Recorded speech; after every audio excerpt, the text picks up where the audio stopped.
Good afternoon and welcome back to the Nexus Gaming series. My name is Bahamut. On the left-hand side, we have the members of the gillyShark, and on the right, it is going to be ReGen Phoenix. Thank you all for joining me for this Division A East matchup. If you're sitting at home wondering how we got to Infernal Shrines for game number 1, let me get you caught up on all of that information. The home team this evening is going to be gillyShark. They lost the coin flip as per tradition, and they are going to go ahead and, ReGen Phoenix is going to go ahead and opt for first pick priority for game number 1. They banned out Cursed Hollow and Alterac Pass. Dragonshire and Towers of Doom to be banned out by gillyShark, and Infernal Shrines will be the map choice of gillyShark. Let's see what happens here as we are in our draft already, and we have a D.Va ban on the left and a Tyrande on the right. Now, in the CCL, D.Va has been quite the nuisance, but the other thing to note here is going to be Chromie. Do we have any sort of priority onto Chromie? We are going to be seeing a standard gillyShark ban, I guess you could say, which is going to be the Samuro ban. I think this is actually a respect towards Chimbotripson's Tyrande, if I'm not mistaken. Overall, a very, very strong hero just to begin with, but I'm liking the bans that we have so far. I actually wonder if gillyShark considers banning out the Chromie themselves. It seems like you could definitely first pick it in a lot of these situations, so they might be considering, do they want to deal with the artillery? Thank you. Oh my god, they're actually going to ban out the Gaul, and I am done casting gillySharks. Period. Forever. That's it. That's it. No more gillyShark on this stream. Sorry, everybody. Sorry, Gilly. Galaxy Quest, thank you so much for the tier 1 for 14 months. Meebus, Looney Tune, good to see all of you day as well. And Galaxy Quest. Oh, and Zammy Bars, good to see you as well, my friend. All the fun people in here. And there's going to be the first pick Chromie as we were talking about. It makes sense. It honestly makes sense with where she sits right now and the map that we're going to. This is a very, very Chromie friendly map. She's able to throw in a lot of artillery and damage from a distance and be able to poke at these shrines. On the opposing side, they're going to be going ahead and grabbing a Decker Cane and a Zul. So the rotations will be strong for them. We don't know if this is a main tank Zul, solo lane Zul, or just a Zul in the 4-man to just improve the wave push that's going to be coming out from gillyShark. There's actually a lot of different ways you can run the Zul, so we'll see how this works out for them.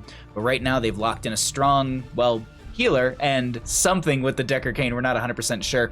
Chromie will be grabbed here. If they have an Ana player, I would actually recommend that ReGen Phoenix grabs the Ana for the nano boost, and they could pick up like a main tank to maybe set up with that, like an ETC, and I really like that right there. This is actually, there's a lot of 1-2-3 punch kind of thing with this, because you have the Sleep Dart, Power Slide, and you have the Chromie dumping sand from above. Or I guess from her hands. Depends on which one you're using, which ability you're using. But my whole point remains is that there's just a lot of empowerment through the Ana into the Chromie as well as into the friendly team with the Biotic Grenade. You can shut down a little bit of the Decker Cane healing with that as well, since the Biotic Grenade does reduce the healing that enemy members take when they are affected by that. Sonya will be banned out, and this actually, I like the Sonya pick, or the Sonya ban. Strong for the solo lane. They're not really giving too much away in their draft by kind of getting rid of this. She's just a great hero for this map. Wrath of Berserker's a great heroic just to be able to have extra damage. You have you push R and then you just go into the team fight, and as long as you're autoing, you're going to be a happy Sonya. Leap into the backline is always a fun one as well, so they may be worried about the potential for leap onto Decker Cane. Oh my god, Party Foul, thank you so much for the raid. Welcome everyone from Party Foul stream. Thank you. If someone could shut them up, that'd be much appreciated. Thank you, my friend. I hope it was a fun stream.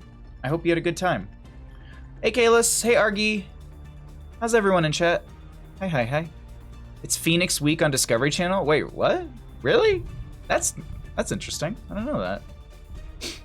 Good to see you, Kalis. Good to see you, Neo. All right, let's dive back into this draft, as we are going to be seeing a Muradin, not a hero that's too popular in the meta as of late. Typically, we see a lot of the ETC, the Garrosh, the Joanna, especially on a map like this, where you're going to be having these rotations, especially with the Zul as well.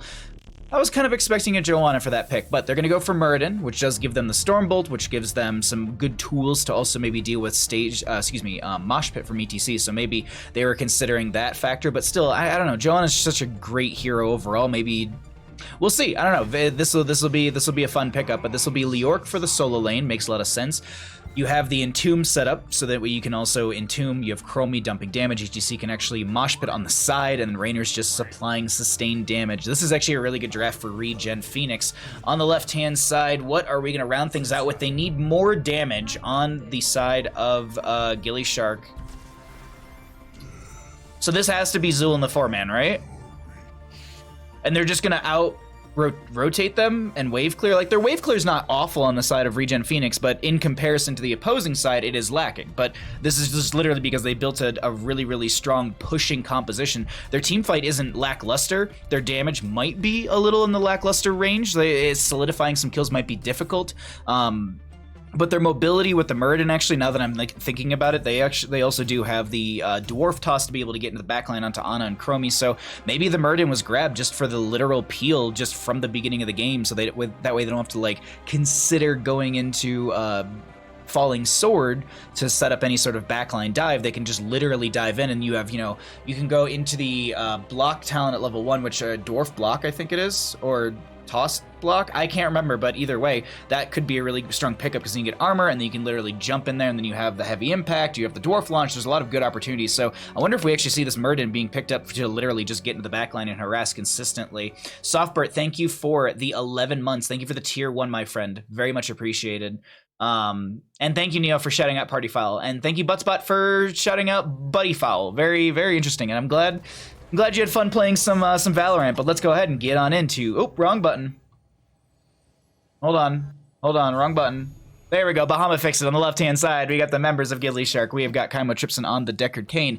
Veggies will be on the Muradin. Wono will be on that Sylvanas. Stark on the Zool, and Zergy Monster on that Malthael. The most simple dance in the game, but so very good. On the right-hand side, we have the members of ReGen Phoenix. We have Arya, I believe, on the, Arya on the Ana. We have Arrow on the Leoric, Daribao on the, Daribo, I believe it is, on the Chromie. Mudge will be on the ETC, and Rabid Penguin on that Raynor. Let's go ahead and check out our level 1s and see what our first engagement looks like. We do have Field Study for the Deckard Cain. So it's going to be spell power increase, I believe, up to 40, excuse me.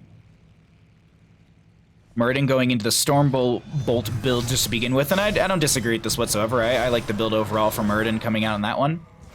Allows them to, well, just literally throw so much damage in, and also you could go into the Sledgehammer, I believe it is, at level 4, and then you can you deal like 350% damage into structure, basically into anything that isn't a hero, so it also would be good dealing with the Immortal itself. We'll have to see what ends up happening overall, but that's just going to be just more scaling on top of it because you're increasing the damage on that Perfect Storm. And so you do have your baseline quest as well. It's going to be the piercing, I believe, from it. And then you also have... Is it just piercing? Yeah, and then you have piercing and cooldown reduction. So that's all that one is. So back into our game right now. It is going to be Malthael versus Leoric in the top lane, Zergy Monster versus Arrow. So we'll try and poke up and peek at this one here and there. Seems like it'll be interesting because it's percent-based damage healing into percent-based damage and healing. Looks like Zergy's doing fine, but Arrow only losing about, what, a third of their health. They're going to end up tapping well as both of the camps on the left and the right-hand side will be grabbed by the members of gillyShark and ReGen Phoenix. A little bit slower on the side of gillyShark's side, but they already still have, or I guess they still have, Zool making rotations between mid to bottom and pushing out these waves. It is going to be very, very even in experience as they dove onto Dari for a second, but they don't end up finding a kill on them, and they go back into their rotations, just throwing some pressure onto them. Excuse me. Dar-E Bow. I think I just keep saying Bow. I think it's Bow. Either way, that's out NTN. Thank you, Ghost Bear. Pro Gamer, how you doing, friend? Thanks for coming by. Not insane, good to see you as well.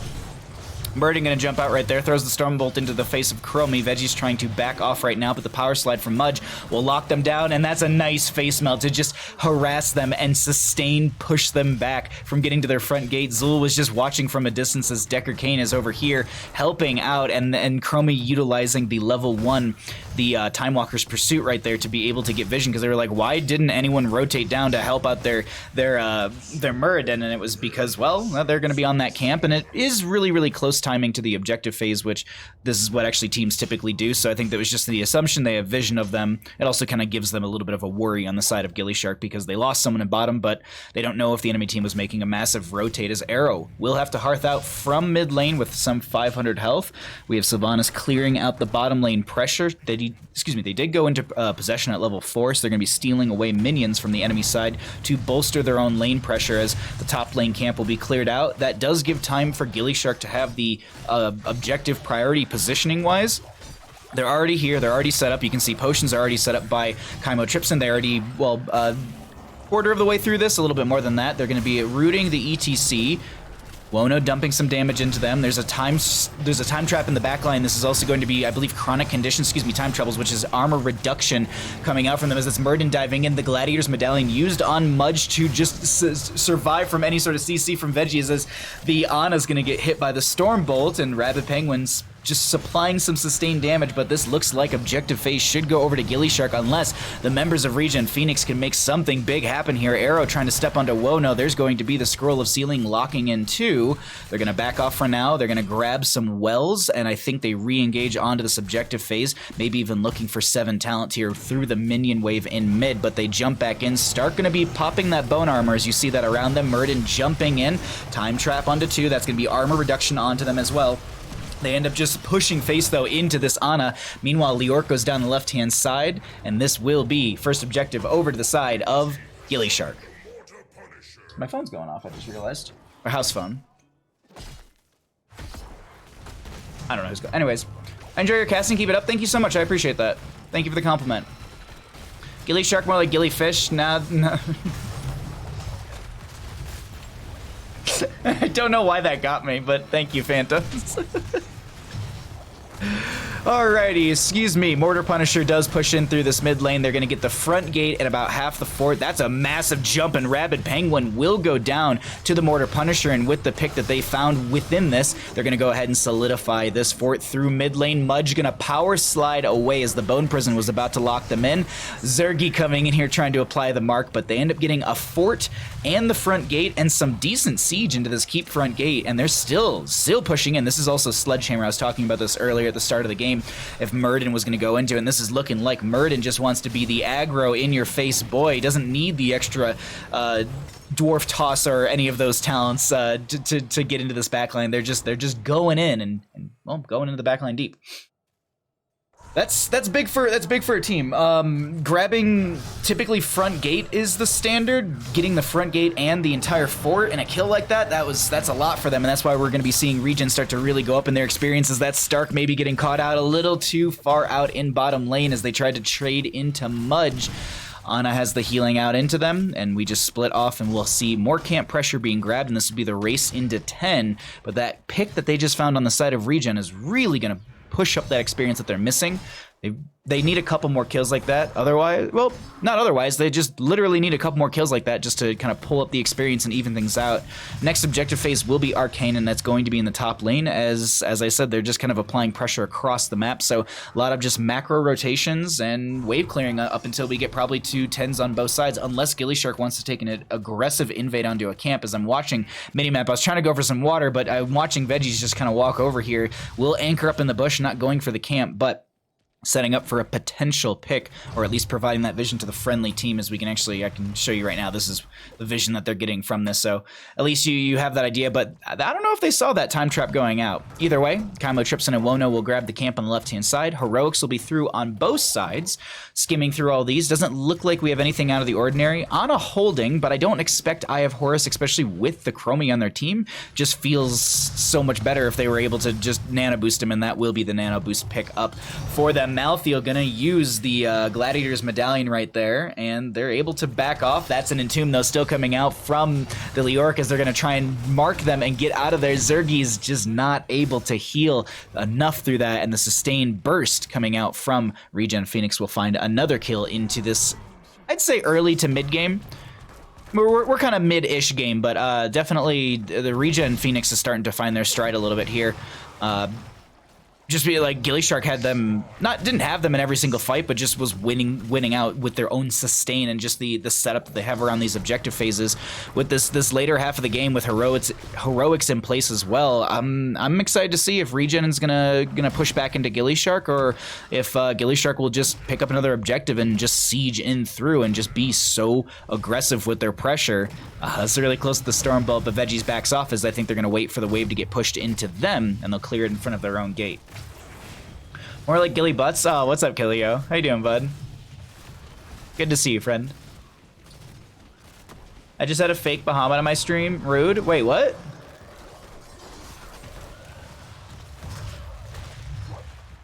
Would Butts Bot have turned it into Butts Bot? Oh, interesting. Okay. All right. Malthael gonna get time trapped. There's also going to be a wonderful Entomb, Chromie dumping damage, slowing Sands on top of them. There's a stay a while and listen, and they're gonna bop a couple people around as Mudge does get rooted. They get the power slide away just to increase the distance between them and the enemy team, as that's gonna be a last rites onto Arrow, and you can't Wraith Walk out of that one, bud, and they'll go down. Out of all the people, though, to lose, Arrow is probably one of the best, not in the fact that it's Arrows, because they're playing Leoric. Like, I'm not trying to shame Arrow as a player, but if you're gonna lose a hero, Leoric is probably your best one to lose. You still have these slows that can respawn into the battlefield as they're actually just about to respawn in front of Zergy Monster, body blocking with their respawn, which is a really smart tool. They're actually going to double back Zergy Monster and find some extra potions or some healing, but they'll end up just cycling out for a second as the objective phase is going over to the side of ReGen Retro. They're doing a great job of just burning through this. Can they actually find a way into this? Zergy Monster and friends, they're going to get entombed once again from Leoric. I think it just came off a cooldown. Zergy trying to get to the far side of this as Leoric is going to Wraith Walk, and this is still Zergy just finding potion after potion. The objective is still going over in favor for the members of ReGen Phoenix. Mosh Pit will stop this for a couple seconds, and there was a kill onto Leoric once again. Rabbit Penguin trying to walk out of here. Time Trap onto 3. That's going to be a nice route, a stay a while and listen, and they find overall 5 kills during this objective phase, 2 into the Leoric, and they'll just go ahead and leave Zool on the point. They'll rotate Malthael out to go grab more soak, and this will be gillyShark easily taking down the fort in top lane in preparation for the second objective phase, which will be the Arcane Punisher in top lane. Hey Cat Peach, good to see you, friend. Hey Dark, how you doing, friend?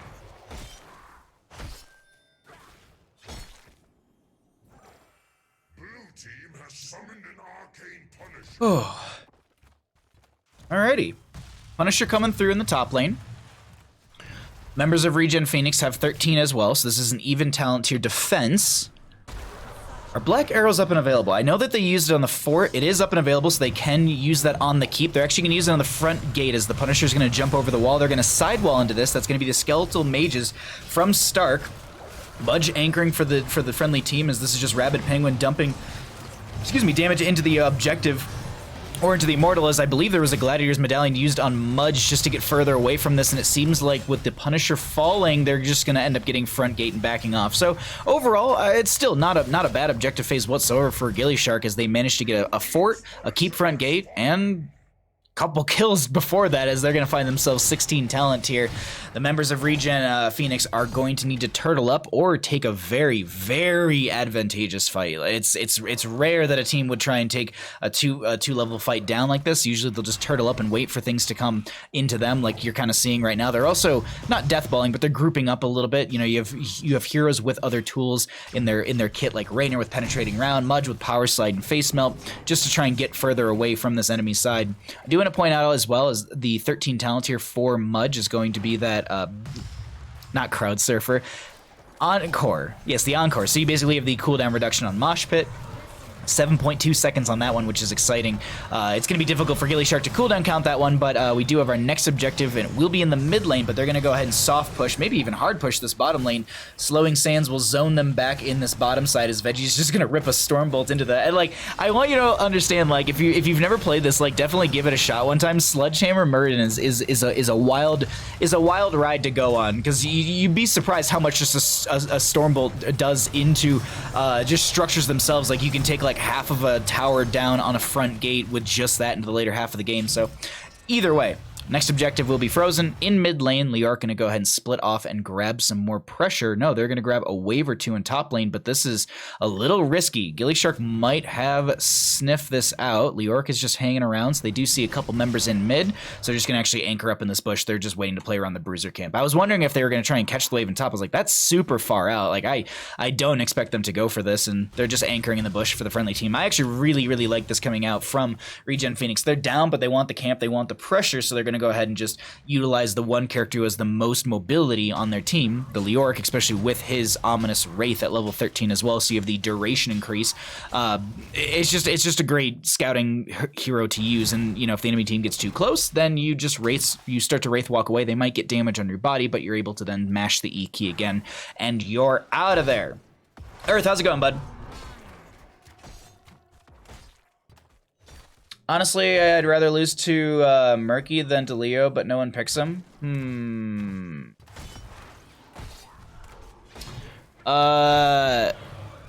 Maybe I have to complain about it during the week. There was not enough murky play in CCL exhibition matches. I complained about it, not enough Cho'Gall play, and I got a lot of that. That's going to be last rights, though, on to the ETC, as this will be Wraith Walkout from Arrow. They're trying to get that damage reduction. There's going to be a root on the ground. They actually use Gladiator's Medallion as well, and this camp is pushing in through top. Veggie's going to just jump on into the face of this enemy team. Time stop onto Muradin, who I believe popped the Avatar form, or just did. I'm not 100% sure on that. Sylvanas will lock down the tower. Arrow going to get rooted. They're going to drop the Entomb to zone back the enemy team as Malthael steps up. Last Rites is on a 30-second cooldown, and I believe there was a sleep dart that slowed a couple members down from chasing onto arrows. There will be a sleep. There's going to be a root. That's a burst onto Chromie, and the members of gillyShark, I was saying that they don't really have good damage in the draft, but no, they have good enough damage to find these bursts into the enemy team, as Arrow is going to be able to make it into the Hall of Storms. Malthael utilizing the Gladiator's Medallion right there, if I'm not mistaken. They're going to dip, dive, and dodge around. They're going to get the potions from Kaimo, but it shouldn't be enough. No way.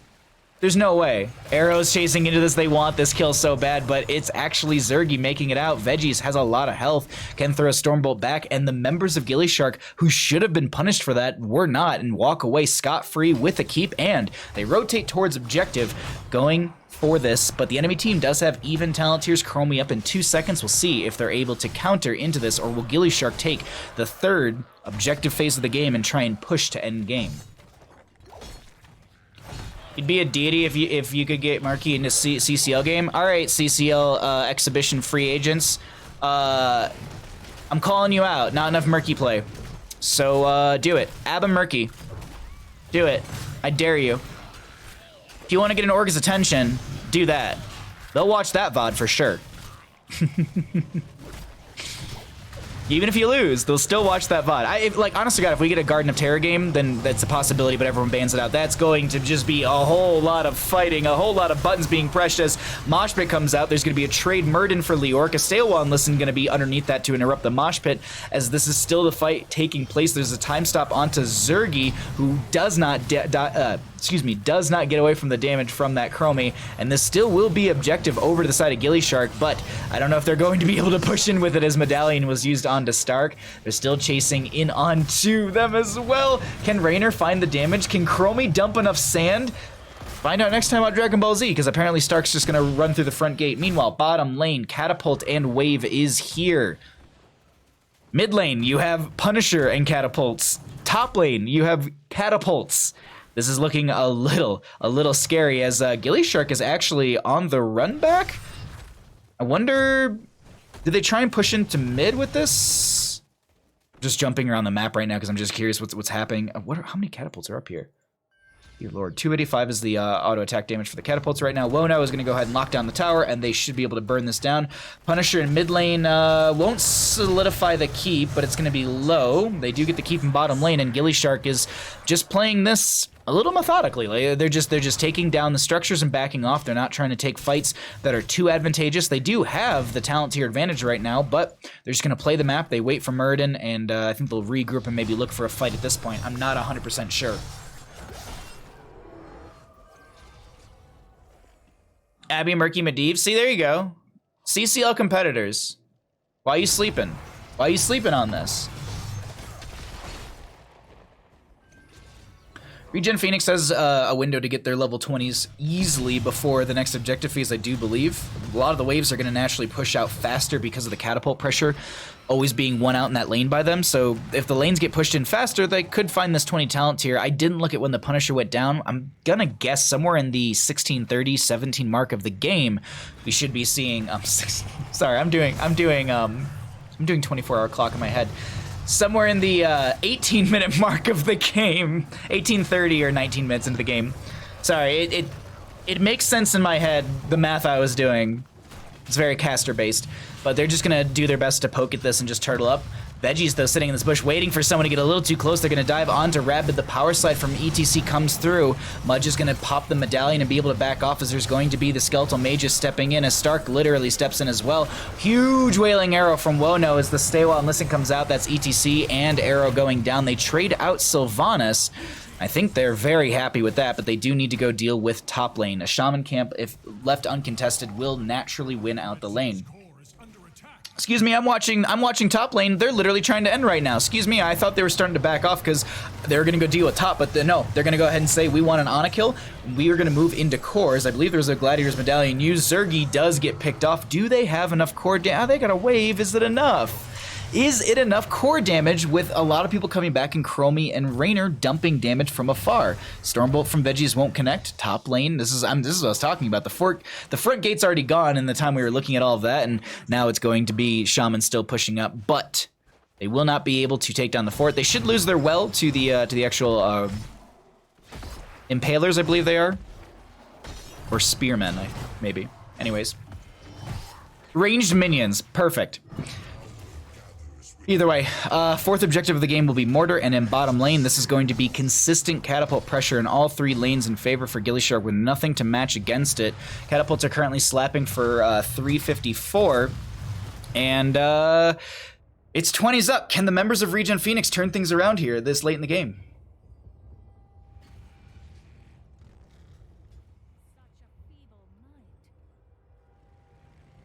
Hey, Kaleo. Hey, bud. How you doing? Oh, Stormbolt won't connect onto Mudge. They might have seen them. I'm not 100% sure if they saw them leaving the bush right there.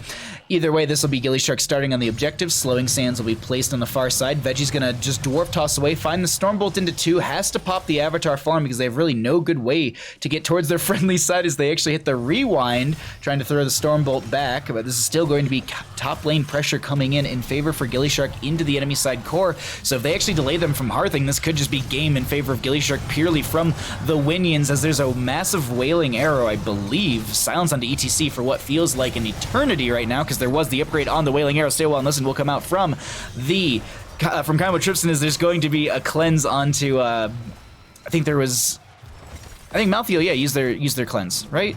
Yeah, because they don't have the activatable, but that will be a nice single target mosh. And ReGen Phoenix losing some core health here. Losing a lot of core health actually right now. Looks like veggies. Are we serious right now, Veggies?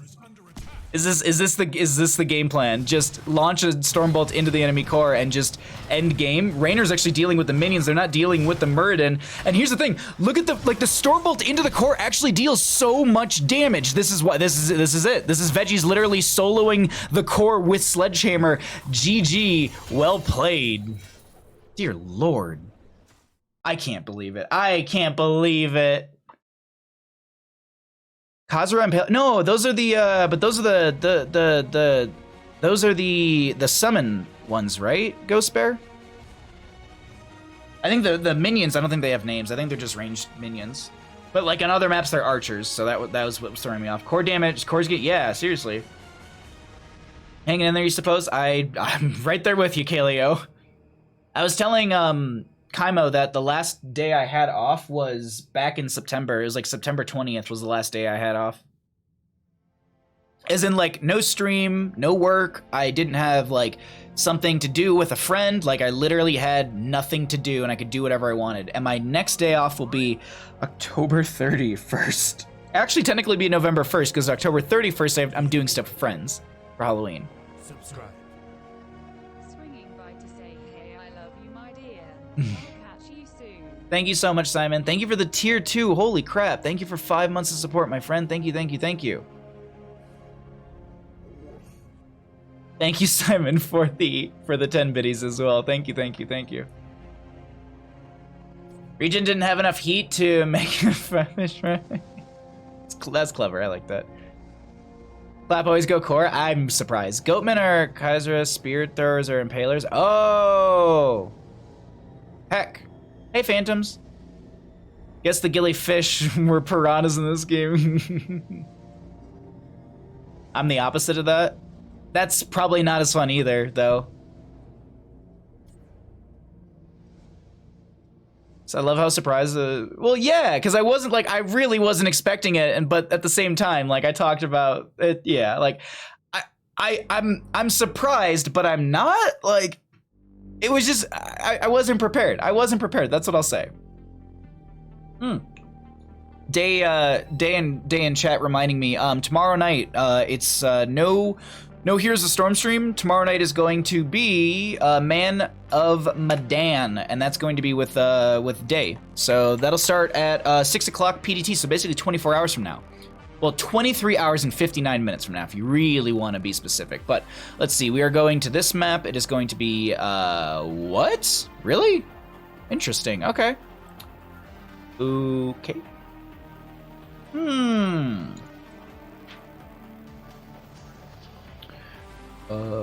This will be that.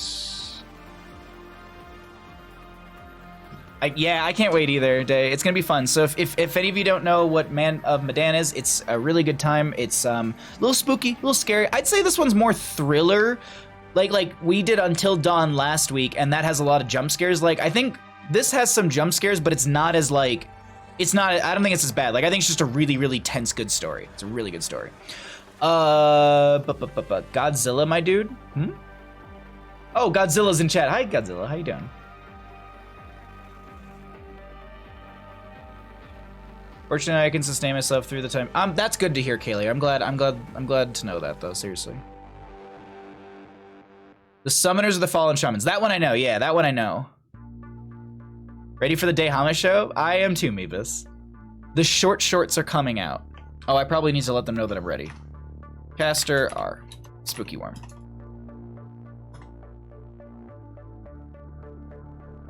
I think we're ready to go into game, actually. On that note. So, let's go ahead and get into this crap. Maybe? Yeah, alright, there we go. Alrighty, everybody, let's go ahead and get on into it. We are here. Welcome back in to the Nexus Gaming Series Division A East. We are here on Battlefield of Eternity with gillyShark up 1 in our best of 3 series. And if you're sitting at home wondering how we got here, I got you covered, my friends. The home team this afternoon is going to be gillyShark. They lost the coin flip initially. That gave map picker first pick over to the side of ReGen Phoenix. They opted for first pick for game number 1. They banned out Curse Hollow and Alterac Pass. Dragonshire and Towers of Doom to be banned out by gillyShark. Infernal Shrines was the first map chosen by gillyShark, and they won that. Members of ReGen Phoenix opted for map pick priority for game number 2, and they've chosen to take us to Battlefield of Eternity, giving first pick, first ban over to the side of gillyShark. Let's get back into our draft and see that we have a no fun...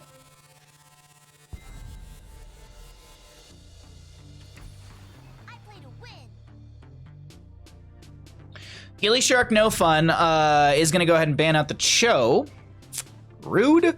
Diva will be first pick, though, on the left-hand side for the members of gillyShark. And as I said in the last game, she's been pretty dominant within the CCL, and I'm really not surprised that we're seeing her grabbed right here just because it's a great hero. It's a great map for her as well. You have damage in the pilot form, damage in the mech form, and this will just be a Diablo Greymane 1-2. So they're going to go for dive heavy burst, looking for just single target picks or just multi-target picks if they go into maybe like a Li Ming for reset potential. Speaking of Li Ming, they actually could try and steal this away on the side of gillyShark.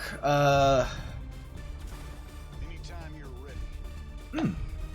They're gonna go for Rainer for sustained damage and Decker Kane once again. Just okay, makes sense.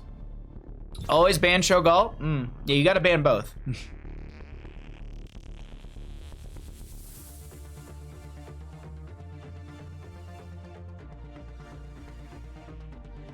I'm looking over at chat and just seeing the reactions to it. ETC though will be gotten rid of. Makes sense because you have a lot of disengage, you have a lot of control into the Diablo and Greymane. Face melt would be just annoying to deal with consistently. So I don't blame them for banning that. Li Ming will be banned out by the members of gillyShark because it's such a synergistic combination with Greymane, Diablo, Li Ming. Like the Diablo trio does so well on this map with poke, with resets, with burst. It's just a great map for her and these two in general. So just a heads up ban coming out from gillyShark. Support wise, they still need something in the healing range. Dear Lord. Oh.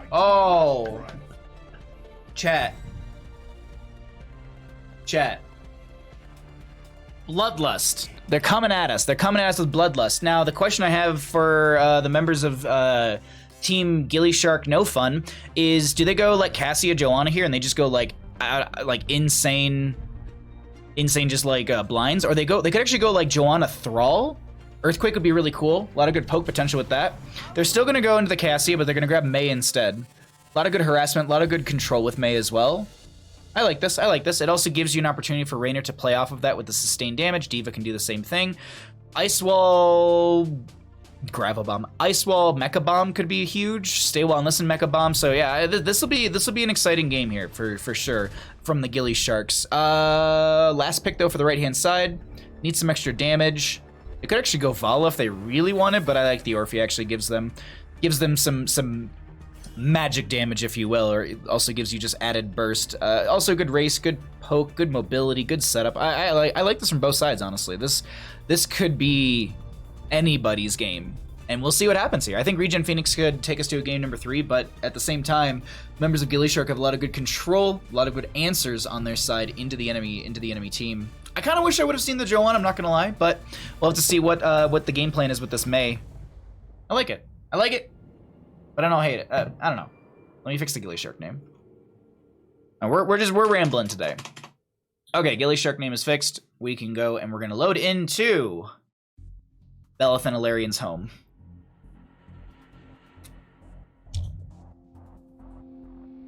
There was a I was making a joke during CCL. I was like, hey, production, can you change like one of the team names to like Team No Fun because they keep banning out Shogal? And they actually did it, and all I heard in my production comms was, hey Baja, look at the names are updated, Baja, and I looked over and I just start cackling in the middle of the draft. But no one can hear this except for me and Casanova. I don't know, anyway, I'll tell you the story afterwards. Let's get into game, everybody. On the left-hand side, we have got the members of gillyShark up 1 in our best of 3 series. Wono on the Cassia, Stark on the Raynor. Kymo Tripson will be on the Decker Kane, Veggies on the Mei, and we have Zergy Monster on the D.Va in top lane. On the opposing side, we have the members of ReGen Phoenix trying to take us to a game number 3. Arrow on the Artanis. We have got Arya on the Rhaegar. Mudge will be on the Diablo. Dari Bo on the Orphea, and then Rabbit Penguin on that Greymane. Let's go ahead and check out our level 1s as D.Va is broken.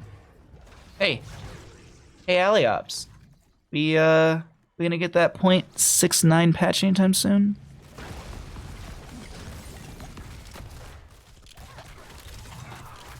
Come on! Here's the storm! What are D.Va's talents? This is actually the first time it's ever been broken like this for me. Usually the health bar is missing, but I've never actually had the entire talent bar gone. This is actually, oh, I gotta screenshot this. I have to at them. I have to at them on Twitter. They'll get a kick out of this. Anyways, all right, we'll dive into this. What can I do? Nope, I can't even do anything with that. All right, well, sorry everyone, I don't know the D.Va. Oh wait, no, we fixed it. We fixed it by clicking on D.Va. All right, cool. At least we have the talents back. That's all I care about. At least we can see those talents. So we are going to be having just a little bottom lane skirmish as that's Veggie's gonna get the icing out, but Greymane almost finding the dive in there with the Dark Flight. That was a terrifying moment if I was a Mei player, and Stark is like, I'll just get a full health bar. Veggies, you can just go ahead and tap well or something like that. First objective phase will be announced at 2 minutes and 30 into the game.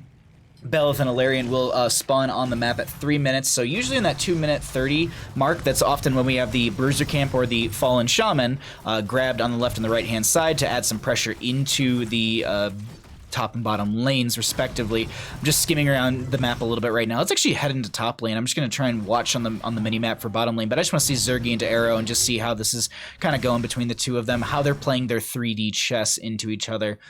Zergy kind of faking that they're over on this camp. Arrow coming in, just Zergy taking the long rotations, just little things like that. Over in the bottom lane, the fun's still happening as Greymane dives out. This Rhaegar is so low, but Mei wraps around with an icing, and that's going to be Cassia, solidifying first blood for gillyShark in game number 2 on Battlefield of Eternity as they rotate down and they'll grab themselves the Impaler camp for bottom lane. Good pacing coming out from gillyShark.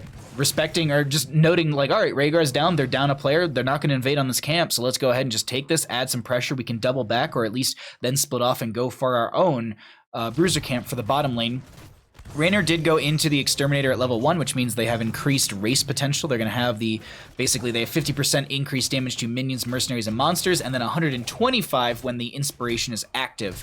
It's a really, really good pickup here on Battlefield when they're trying to race into the enemy side so they can really burn down Belith with that Raynor. Same thing with Cassia as well. Cassia does have those charged strikes. I'm excited to see the race between these two teams because I do think it actually is really, really good. Even on the opposing side for ReGen Phoenix, they have got their Artanis with the amateur opponent at level 1. You've got Greymane. Right there, that's a lot of just race potential. Orphea does do a decent amount of damage, and then Rhaegar just supplying some extra with the Storm Shield, I believe is the name of it. No, that's not right. Lightning Shield. First phase, though, we'll go over to gillyShark because they're going to burn through this. They'll be at halfway in their favor, and this will actually go to race potential side. So Beleth on the left, Alarion on the right, and Stark already setting up like, I'm just going to start autoing. You can see the inspiration's active. They'll just start dumping damage, and once they see their own immortal starting to lose health, they can step into this, but it seems like May and friends are on a bit of an adventure right now as there's going to be an icing just past Mudge who, oh my god, the Cryo Freeze will buy some time. The Chomp coming out. May dumps the Blizzard behind them. Dari gets caught by it, and Veggies makes it out. Wono, while was so low as well. Artanis working on the Immortal on the right-hand side as Zergy is over here with the Mecha Explosion available, and it is a good zoning tool if they do need to utilize that. Won't be the case. They have half the Immortal health still in their favor, and Alarion will go into the top lane and push in with a couple friendly members. The reason it being top lane is because it is the more well-defended lane. You can see that the front gate has less damage in comparison to bottom, and it seems like our gillySharks are going to go ahead and push in through bottom lane as they're saying the Immortal first one, not enough. We can siege in pretty well with our group right here. Is there's a medallion used, an arrow gets picked off, Artanis going down, Dari trying to back off right now using the Shadow Waltz to do so, but Zergy sustained damage a little too much. Mudge comes in here, they actually flip them back over right in front of Dari, and Zergy's like, cool, I'll just keep autoing onto this Orphea who's low, and they're gonna get the free fort in bottom lane. Immortal in top lane, gets about the front gate here, and I'd say this is pretty fair for a first Immortal, but to get a front gate in top and bottom, and you get the fort, now that's a big win for the gillyShark here, as they'll find themselves a level lead. Overpower into Zergy. They do have the Mecha Explosion. Expect that to be popped right here. They do have this pilot form until the Mecha Explosion goes. They need to make sure that they play this safe as they drop the mech just in time, as there was a lot of damage being thrown onto them. They boost away, and that'll be the disengage from gillyShark. Also to note, there was 69 stacks on the Diablo's souls, but they managed to kill some minions, so unfortunately we're going to be seeing, well, no memes. Hey, Power Up, how you doing, bud? Isn't D.Va broken?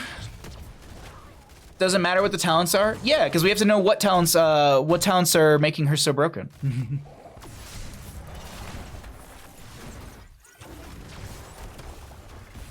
Excuse me, I was getting water, and Artanis is going to go down in the top lane, and I think gillyShark can maybe find themselves a fort. Mudge gets a massive shadow charge in. They're trying to defend this. They don't have a wave on the side of gillyShark, so they have to kind of wait for one to proc in. That's a dive onto this Rhaegar, who stepped just a hair too far forward. They use their Gladiator's Medallion as well as Wono is tanking shots from the tower. They need to be careful. Same thing from Veggies, who pops the Cryo Freeze, gonna throw the Blizzard on the ground. Stark, meanwhile, just doing Rainer things, just autoing into the structure, and they're gonna find a fort in top lane as well as in bottom lane before this. D.Va down in bottom lane in pilot form, just, you know, doing D.Va things. Invade, though, onto the camp in top lane. This is going to be a 4v4 for now. They actually get the camp on the side of gillyShark. There's a massive swap going on into Stark right there. Hyperion comes through, and that's a great angle for them as Dari is trying to back off from Stark's sustained damage. Rabbit Penguin getting forced into this Hyperion as they're going to lose the Greymane, lose the Diablo, and lose the Artanis. The camp, I believe it actually just got cleared out during all that fight. D.Va already on the point, or excuse me, on the objective, and just Beleth being burned down. Valerian will be, nope, not even, no. Arya is just like, I'm gonna back off. I'm just gonna go soak. I'm gonna find us 10s.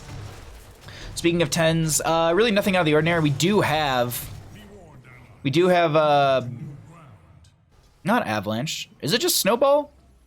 No, that sounds wrong. Anyway, we'll look in a second here. I'm blanking on the name, but that will be picked up for May. I think it actually is, no, maybe that's the 20 upgrade. Because Ice Wall is just Ice Wall. Maybe it is Avalanche at level 20, it's just Snowball at level 10. Either way, it's just not something I often do see picked up. It is Avalanche, okay. I'm dumb. I thought the upgrade at 20 was Avalanche because it throws the little snowballs in its path as well, so kind of like an Avalanche. But anyways, 10's up on both sides. We do have the Eternal Feast for the Orphea. No Crushing Jaws to set up for the Diablo or anything like that. Might be wanting to try and just play off the delay or the sustain during the fight with the Apocalypse. We'll have to see. All of the talents, that is true, Kaleo. All the talents are broken. Hyperion's up and available in 10 seconds. They have that for extra siege. This is a fully shielded Immortal moving in through top lane, dealing quite a bit of damage as well. Blizzard over the wall on the far side. A little bit of poke coming out from the gillyShark already. Swap coming out from Artanis, but I believe the Gladiator's Medallion was used by Kaimo Tripson. Huge swap actually onto Wono, who now needs to back off as the Bloodlust comes out. There's going to be the Eternal Feast. Stay While and Listen comes out from the Decker Cane as they dive out onto Arrow, but they don't find the kill. Avalanche will force Diablo into the wall, and the burst will be alive on the Orphea, as I believe her model just flew across the screen on the left-hand side. They're going to just bop the Rhaegar, and they're going to get displaced from the icing from May as Diablo is looking for a Shadow Charge, but Zergy does have full Mecha Explosion up and available, so they could utilize that. Swap onto Stark, puts him in the backline. Arrow in a far spot over here as well on the left, and they're going to go down to the Cassia dive. They move in through mid lane on this second Immortal of the game? Third? I'm not 100% sure. I believe this is the third. And this core's falling. Like, I'm actually like blown away by this. Mudge is gonna go down. The gillySharks are just so very low, but they have enough damage between all of them, and they will find the game in 9 minutes and 10 seconds. GG. Well played, gillySharks. Not looking like fish, not looking like piranhas, looking like some sharks. That was a wild game, I'm not gonna lie, everybody. I was not expecting our series to be 50 minutes. 56 minutes, including a 10-minute start timer. Just heck.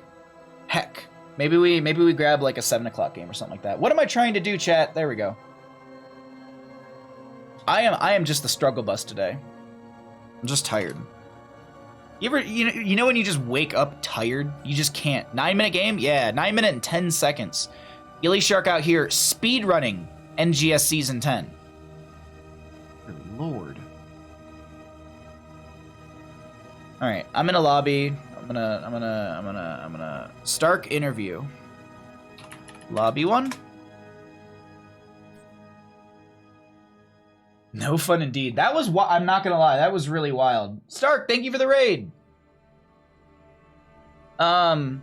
Because Twitch is stupid, I literally don't get to have a raid alert for you.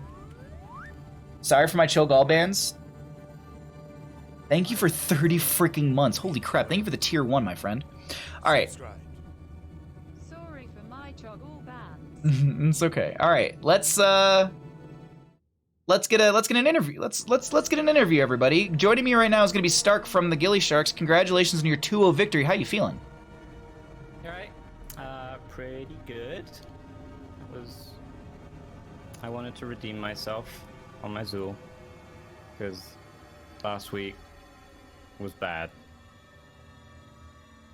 I mean, I don't know. Like, I was a little blown away by it. I was kind of expecting it to be like, I was expecting it solo lane, and then I was like, are they just gonna literally out wave push them? And then you literally just, out wave push them consistently. Was that the game plan for game number 1, was just build a really strong wave push type composition, or was it a little bit based off of what they had drafted? So we wanted the Zool. Okay. I think it was a favored pick for their offlaners, so we were like, well, let's just pick Zool relatively high, and we can run it main tank, we can run it offlane, we can run it third melee, we can run it range DPS, support pending, but it's pretty flexible as long as I don't have a last week happen. You know, sometimes weeks exist, sometimes they don't. We just pretend that one doesn't. Yeah, and then they, let's see, I'm trying to remember what they drafted. I don't think they had much wave clear, did they? No, they didn't. They had like Chromie. I think they had a Rainer. They had an ETC. Yeah, because then I remembered saying to WoW in chat, if you go possession, we can double up, and you can take the souls, and I can take the skeletons. We can send a bunch of minions off, and yeah, it worked pretty well. No, it was a fun game number 1. I was curious to see if you guys would have enough damage to deal with the enemy team, because their burst was little terrifying. I was a little scared by that. But let's talk about this Battlefield of Eternity game. You guys pick a really strong race composition, and they build this massive race and dive composition. Were you afraid of Bloodlust shutting you down post 10? A little bit. I mean, I think the bans went in our favor. Also, sorry for the Cho and the Gull bans. That's the main reason why I volunteered myself to interview, is just to submit yourself to whatever punishment I deserve. So yeah. But we got the Diva, which is just, you know... It's Diva. Good. Yeah.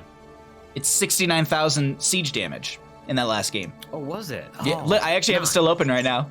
Very nice. Very nice, Zergy. I see it, yeah. His Diva's pretty nice, yeah.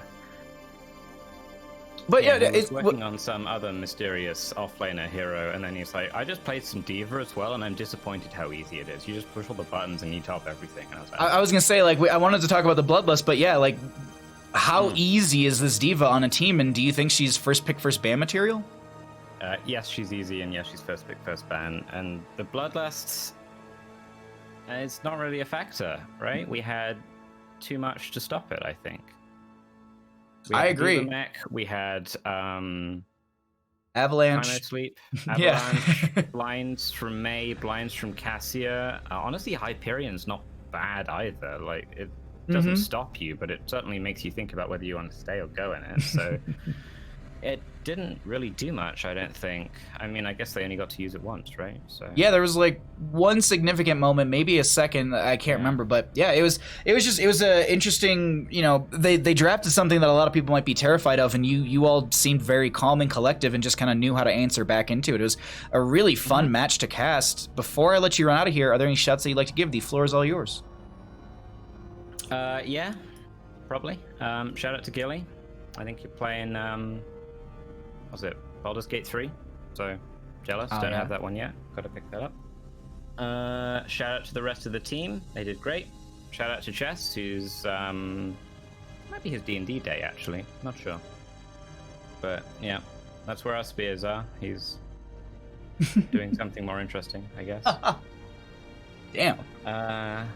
What else? Shout out to you for casting.